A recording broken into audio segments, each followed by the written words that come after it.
নারদমণি মনে মনে ভাবছি ঠিক আমার চিন্তায় প্রভু আদি বিভার হয়েছে, যাই প্রভুকে গিয়ে একটু চোখ দিই।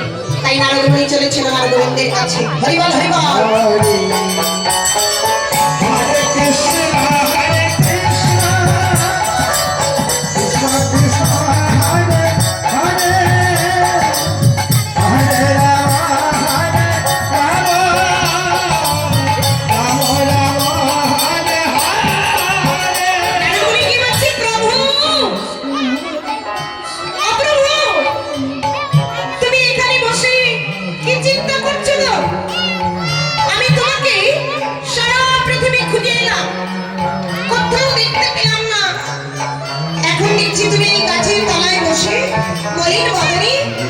চিন্তা করছো কি চিন্তা করছো প্রভু?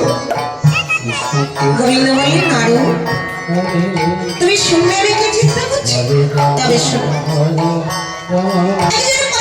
আমাকে মন প্রাণ জানে করে ডাকছে নারু, আমি সেই ভক্তের কথা চিন্তা করছি। নারী বলে বলছে আমি বুঝতে পেরেছি প্রভু, এই পৃথিবীতে আমি ছাড়া তোমার আর কোনো শ্রেষ্ঠ ভক্ত নেই। তুমি সদা সর্বক্ষণ আমার চিন্তা করো প্রভু, আর চিন্তা করতে হবে না, এই দেখো আমি এসে গেছি। গোবিন্দ বললেন নারু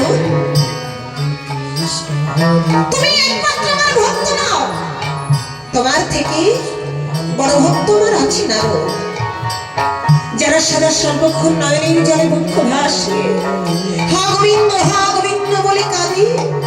আমি তো তাদের চিন্তা করছি নারু, আমি তোমার চিন্তা করছি না। নারদমণি বলছে প্রভু আমার থেকে বড় ভক্ত তোমার আছে এ আমার বিশ্বাস হয় না, কারণ এই জগতে আমি হচ্ছি একমাত্র তোমার পরম ভক্ত, যে যেন বিনা যন্ত্রে শুধু তোমার নামই জপ করে প্রভু। তাই আমি থাকতে তোমার আর কোনো শ্রেষ্ঠ ভক্ত হতেই পারে না। গোবিন্দ মনে মনে ভাবছে নারু তুমি আমার সঙ্গে থাকো বলে আজ তোমার এত অহংকার, তুমি একমাত্র পরম ভক্ত বলে আজ নিজেকে ঘোষণা করলে। তুমি তো জানো না নারু তোমার থেকে বড় ভক্ত যে আমার আছে, তাই আজ তোমাকে আমি দেখাবো ভক্ত কাহাকে বলে, ভক্ত কেমন হয়। নারদমণিকে বললে প্রভু ও প্রভু কি ভাবছ? গোবিন্দ বললে নারু তুমি না বললে আমার বড় ভক্ত, তবে শোনে না তোমার থেকে বড় ভক্ত আমার আছে, যে ভক্তকে পরীক্ষা করতে যাব বলে আজ আমার মনটা বড় ব্যাকুল হয়ে উঠেছে। আমি কি ভক্ত ধামে যাবো নারু? তুমি যাবে আমার সঙ্গে?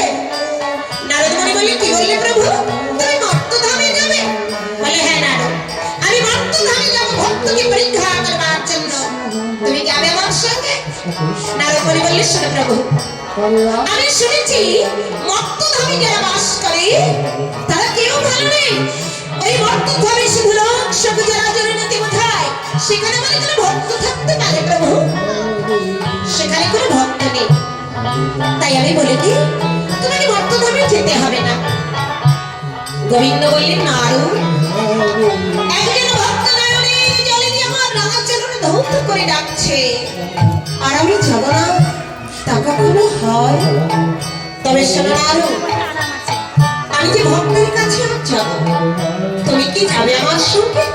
আর আমার সঙ্গে গেলে তুমি দেখতে পাবে যে তোমার থেকে বড় ভক্ত আমার আছে।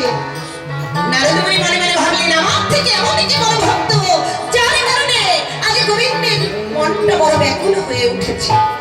আমাকে দেখতে হবে সেই ভক্তটি কে, যার কারণে আমার গোবিন্দ সর্বস্ব ত্যাগ করে ভক্তের কাছে ছুটে চলেছে। নারদমণি বলে শোনো প্রভু আমি মর্ত ধামে যেতে পারি,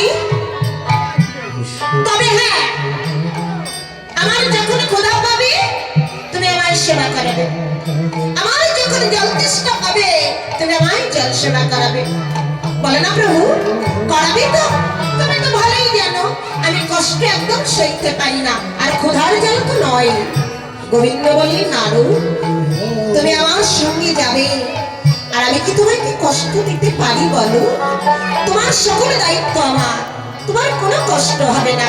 চলো নারু এবার ভক্তের কাছে যাও।